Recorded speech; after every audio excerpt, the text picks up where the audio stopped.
Hey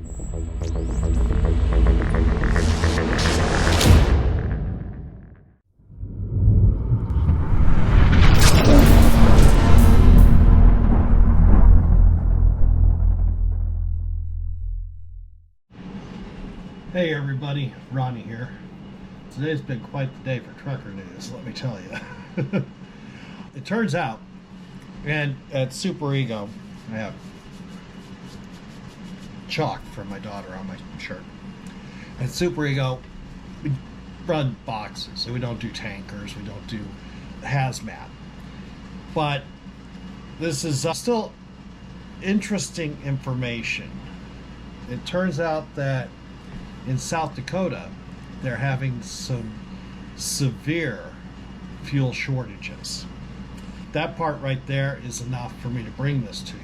If you're going through South Dakota, keep in mind, you may not be able to get the fuel that you're expecting to get. Trip plan appropriately and do your best. At any rate, because of this fuel shortage, and that's diesel, gasoline, jet fuel, and propane. Got them all. I'm looking at my notes here. Those are the fuels that are in short supply, which we use.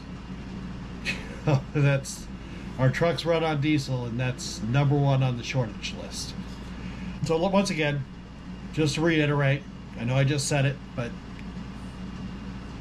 when you're trip planning, maybe if you're going through South Dakota, you want to go ahead and grab some fuel before you get to South Dakota.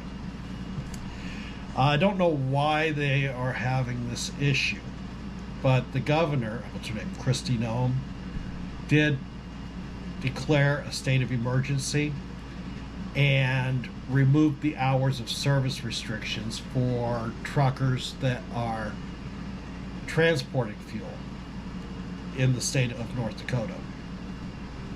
That's where we're at with that. I don't know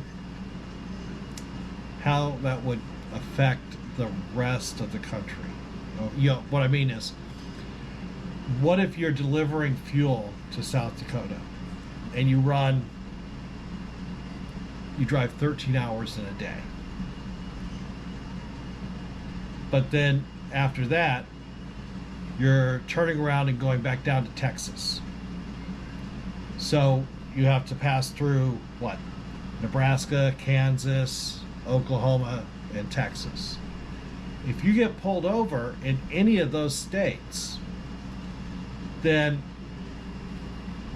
and your logs are looked at, does that count as a violation in the other states, even though there's a state of emergency declared in South Dakota?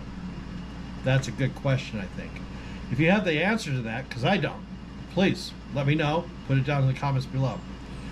They're saying that this will last until at least through the first full week of July.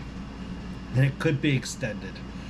Like I said, I just don't know why they're having this issue with fuel in South Dakota. But I'll look into it some more and let you know what I find.